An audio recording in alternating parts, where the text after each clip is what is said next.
Kaya naman kayo, kayong kapwa-Pilipino. Wala nga kayong isang proof na confidential funds yan.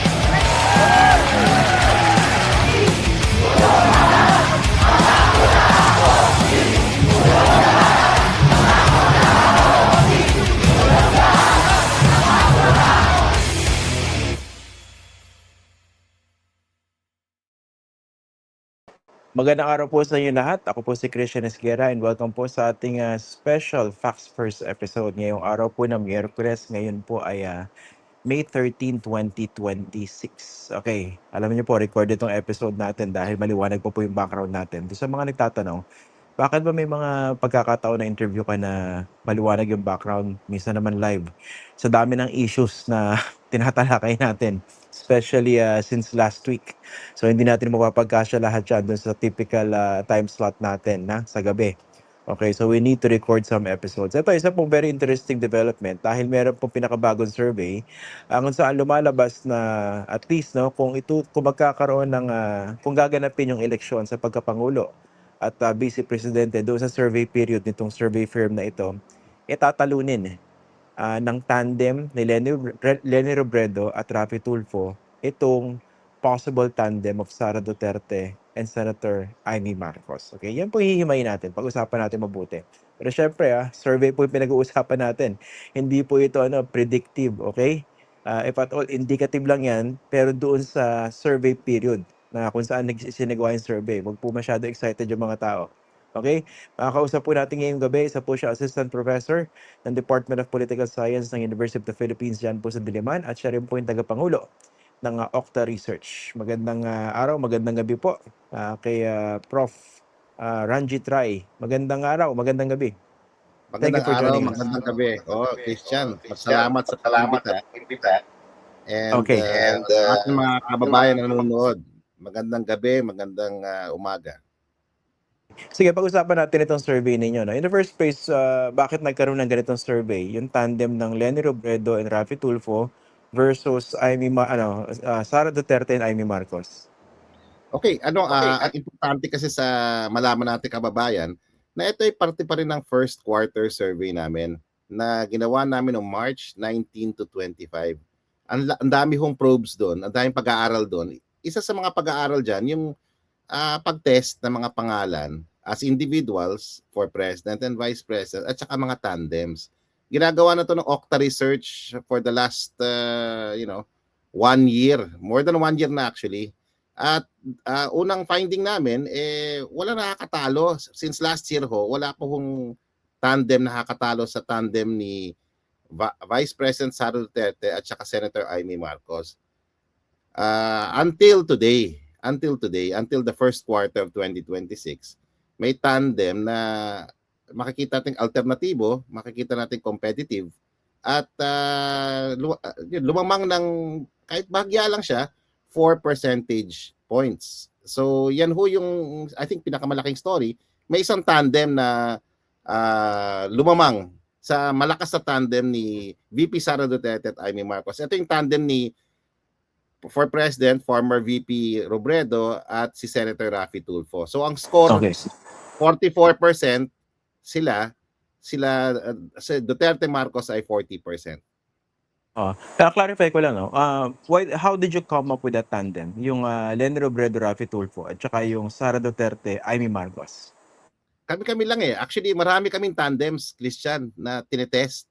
Iba-ibang pangalan, iba-ibang combinations. Siguro may halos 10 kaming kombinasyon ng tandems. And mini-measure lang namin siya. Ang basihan namin syempre yung news, no? At saka preference ng mga tao. Kasi meron kami ibang surveys nagsasabi one-on-one, ito yung mga preference na. So normally yung top 4 or top 5, ginagawa namin ng tandem. So ito ang tandem na pinaka-competitive sa ngayon. So ibig sabihin sa ating mga kababayan, ito ay perspektiba, pananaw ng mga kababayan natin as of March 19 to 25. Hindi to predictive, gaya ng sabi ni Christian. Hindi to ibig sabihin tapos na yung election. Ito ay pananaw natin mga kababayan at this point. Magbabago pa ho to. Okay. Was this commissioned? Meron ba sa mga politiko na ito yung nagsabi, ilagay mo yung pangalan ko dyan? Okay. For the last year of 2025, for last year 2025 ay halos lahat commission po Ngayon lang talaga wala nag-commission ngayong quarter na to. And katakataka rin yon. So kaya nilabas namin. No, for the last year, 4 quarters, wala kami nilalabas na datos. Nagkakwento lang kami kung ano nakita namin, mga trends. Ngayon lang kami naglabas talaga ng datos. And ito yung tandem. Kaya lang namin nilabas to. Kasi ito yung tandem lang na nagbago, no? Yung trend.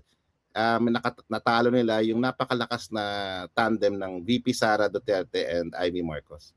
Okay, tama ba yung intindi ko, Prof, no? So, dun sa mga combinations na tinetest ninyo, ang pinakamalakas until now was yung Sara Duterte and Amy Marcos, tama? Tama. Okay. For So, 4 ito. quarters, ha? Buong 2025. Okay. Ito, no? How did it happen? Ano yung nakikita yung paliwanag dito? Bakit kung gaganapin ang eleksyon noong survey period na yon, tatalunin, at least by a slim margin, ng Robredo Raffy Tulfo, yung Sara Duterte Amy Marcos?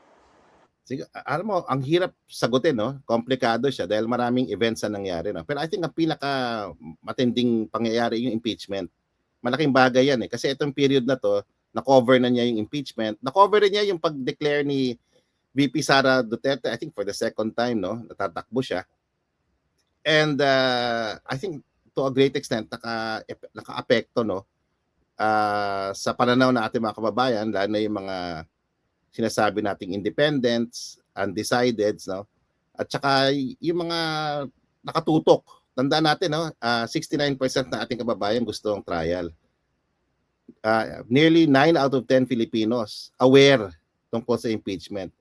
So by the time we took the survey, meron nang lumalabas na mga issues, allegations, buo ng pananaw ng iba nating kababayan. So nagharap sila siguro ng alternatibo. So ang dalawang alternatibo lumutang talaga nung first quarter sa Okta lang to, ay si former VP Leni Robredo na tumaas na more than 20 percentage points sa kanyang one-on-one, no, preference. At of course, yung Senator Raffy Tulfo na consistently competitive naman yung numbers niya. Yung nga lang this quarter, tumaas talaga ng sobra-sobra si VP Robredo. So, possible yung tandem effect, yung effect ng Raffy Tulfo combining with this rising preference for VP Robredo created these numbers, Christian. Kasi tandaan natin si VP Robredo hindi naman gano'ng kalakas sa Visayas. Ngayon, medyo competitive na sila ngayon dito sa Visayas area. Oo nga. So, yung kombinasyon ng talagang rising stars, baka kayo na na-create ng numbers na to. Tsaka interesting dito, Prof, si Sara Duterte nag-declare, natatakbo siya sa pagkapangulo ahead of the impeachment hearing sa House. Leni Robredo consistently nagsasabi na hindi na siya tatakbo for any national position. Etong si Raffy Tulfo, nagpahayag din na hindi siya tatakbo. Diba? Yeah. So, what does it say? Itong dalawa, hindi nagsasabi na hindi sila tatakbo. Isa nagsabi na tatakbo, pero naungusan pa ng dalawa. Yes, I think ayun nga, you would expect na tataas pa lalo yung numbers niya, magko-consolidate pa lalo or magdadagdag sa ibang areas. Pero hindi nga nangyari yun, no? Kasi yun nga, may mga ibang issues, may ibang events na nangyari gaya ng impeachment, yung continuing critique, no, sa kanyang performance, lalo sa trust and performance niya, medyo yung trend ay pababa sa Okta. So yan ho, all of these things together with yung alam mo yung away politika at saka yung issue ng corruption, Christian, more than a quarter, no, close to 30% of our kababayans think it's an important issue. Kaya tuwing may lumalabas na issue ng corruption, pananagutan, napapaisip yung mga ating kababayan ng alternatibo. And I think nung first quarter, it's a confluence sa Pilipinas. Nagsama-sama lahat itong mga factors na to create this kind of survey data or result, no. So tandaan natin, lumalakas na si former VP Robredo, yung lamang lumiliit between her and Sara. So nag-iba yung trend niya, no. It's the race is becoming tighter between her. Now dinagdagan mo pa ng Raffy Tulfo na malakas na from the very start. Meron na siyang kahit wala yung mga alam mo yung Tulfo, wala siyang baluarte pag makita mo yung datos, no. Pero brand siya nakilala nationwide, yung Tulfo brothers na yan. And nakakatulong sila sa pagkukulang ni VP Robredo sa Visayas. And I think nakita na natin to, no? And I think lalo pang lumakas siya sa Balance Luzon in particular dahil nag-tandem sila ni Tulfo. Tandaan nyo, hypothetical lang to. Hindi natin alam kung mangyayari to. Based on what we know now, we're in the month of May, nagsabi na yung dalawa na hindi sila tatakbo. But then again, yun nga, ang sinasabi dito, the race has narrowed, mas competitive na siya. Walang narrative of invincibility or inevitability on the side of VP Duterte. And lastly, naghahanap ang mga kababayan natin ng alternatibo. So clearly, yung momentum na kay Leni Robredo ngayon, base rito sa survey na ito, tama? Yeah, tama. Pero hindi Okay. natin alam kung masusustain yan sa second quarter given Okay, the fact sige. na nagsabi siya na hindi siya tatakbo. Gusto ko rin malaman, Prof, no? Ano yung epekto ni Amy Marcos dito kay Sara Duterte? Wala ba siyang karagdagan, kumbaga tulong o push, o baka nahahatak pa siya? Or on the other hand, most of this is the doing of Sara Duterte. I think it's mostly the doing of the VP Sara Duterte kasi for 1 year ho, napaka-competitive ng tandem na to. Although meron din competitive na tandem which is Sara Duterte, Robin Padilla. But more or less, no, ito consistently tops all the tandems na pitted against them. So why? Because I think if you have a situation na kailangan ng baluarte, ang weakness ni VP Sara talaga, Christian, na kanyang kilosan is NCR and Balance Luzon. So nakakatulong doon si Senator Marcos kasi may baluarte sila sa taas. And makikita rin namin doon sa granular data yun eh.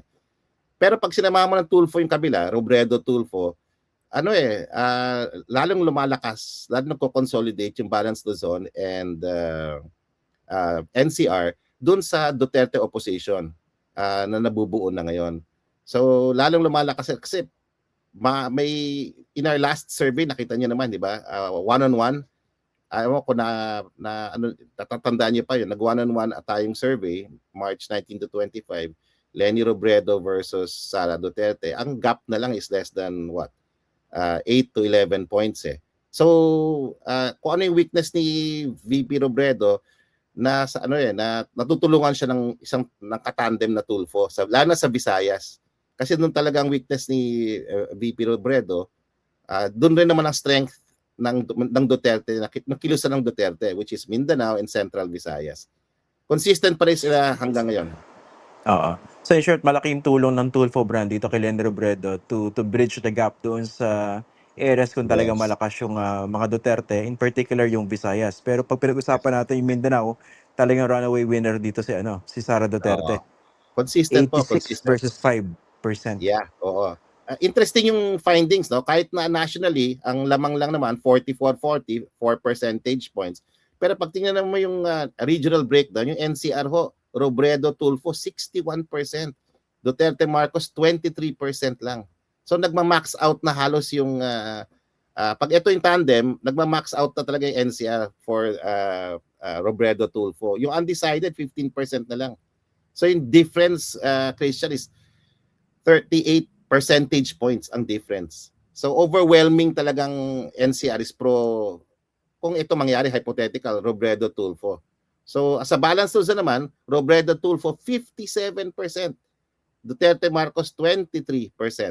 Ang margin ay 34 percentage points ang difference.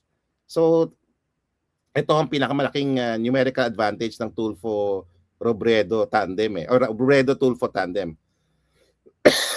And sa Visayas, may lamang ng konti, 8 percentage points. So Robredo Tulfo 48%, Duterte Marcos 40%.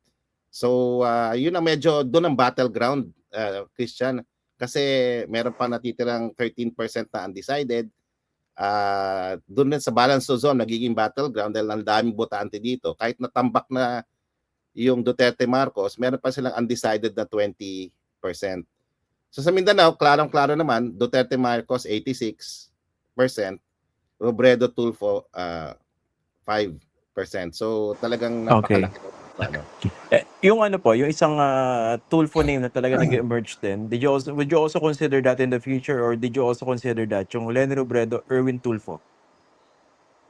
Yes, we're going to consider that in the future. Pero yun nga, competitive rin yung Erwin Tulfo eh. So kasi yung Tulfo brand medyo yung Tulfo kasi brand na siya eh. So medyo kilala na siya all over the country. Mas popular lang ng bahagya si Raffy Tulfo kay Erwin Tulfo for now. Pero pagka isa lang Tulfo sa listahan, mukhang nagko-consolidate lahat ng boto doon eh. So yung pag dalawa yan, I'm saying yung survey data namin, dalawa kasi yung pangalan eh. Erwin Tulfo, Raffy Tulfo. So nagagawan yan sa preference eh. Pero pag nag-run kami na survey na Erwin Tulfo lang, competitive rin po. Pero may lamang ho na mas malaki ho yung lamang na konti ng sa Duterte, Marcos for now. So ano yung lamang? Siguro mga 10 percentage points yung lamang. So medyo malaki rin. And so yun yung difference for now for now. Okay. Pero syempre ang context ito, hypothetical no? Yeah. Tandem. At Yeah. assuming na sila yung talagang tatakbo lang. Hindi naman yan Yes. ang mangyayari, di ba? Definitely merong ibang tatakbo for president. Yeah. Pero it depends kung gaano kalakas yung kandidato na yon. So, Yes. meron ba kayong parating na survey na gano'n? For instance, may tatakbo pa isang kandidato na hindi naman kasi lakas siguro ni Robredo o Sara Duterte, pero enough, let's say, to eat away votes from, let's say, Robredo or Sara Duterte. Okay, so if you're saying kung meron kaming study on tatlo at least na tandem, sa lahat ng amin hypothetical na 3 tandem contest, laging panalo ho ang Duterte Marcos. Wala pa hong talaga? Lahat. Kahit ngayon po, basta 3 ho yung tumakbo na tandems, lamang ho talaga yung Sara. Marcos Duterte. Duterte Marcos. Kasi yun nga, may baluarte sila eh. Yeah. So yun lang naman. So, ibig sabihin, malakas sila sa Christian, malakas sila sa Class E, sobrang lakas. Sobrang lakas sa Class E. Dito 51% eh. Consistent siya sa lahat. So ibig sabihin, kung meron tatakbong pangatlo, ang mapupunta sa disadvantage yung Leni Robredo. Yes. Yun na lumalabas. Sa ngayon. Pero hindi natin alam kasi effect ng second quarter, ang laki ng impact nitong impeachment na to eh. And kung matuloy yung trial. lalo pang baka suddenly magiging viable yung three tandem no. So pero we don't know we don't know. Pero right now it seems from our simulations from last year, it's very clear if there are 3 or even 4 tandems, the opposition against Duterte will lose. Ayan. Sige. Prof. Ranjit Rai, maraming salamat po for joining us tonight. Alam ko may klase ka pa. Pero maraming salamat sa pagpapa-unlock dito sa imbitasyon namin. Salamat Christian. Thank you. Okay. Salamat. Magandang araw, magandang gabi. Ayan po si Assistant Professor Ranjit Rai ng UP Department of Political Science at siya po yung presidente ng Octa Research. Very interesting na. Pero syempre, huwag masyado excited sa ganyan dahil malayo pa po yung eleksyon, marami pang pwedeng mangyari. Pero at least, dapat malinaw po yung mga takeaways natin dito sa mga surveys na ganito.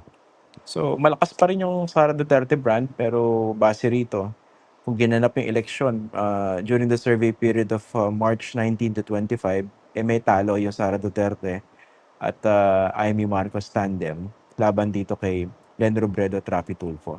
But of course, these are things that perhaps these are things that these political figures and aspirants or prospective candidates can consider in making their decisions. Ayan. Okay, yan na po muna tayo. Maraming salamat po sa inyo lahat. Kita-kita po tayo. Meron po tayo pang episode ngayong gabing ito. Ako po si Christian Esguerra.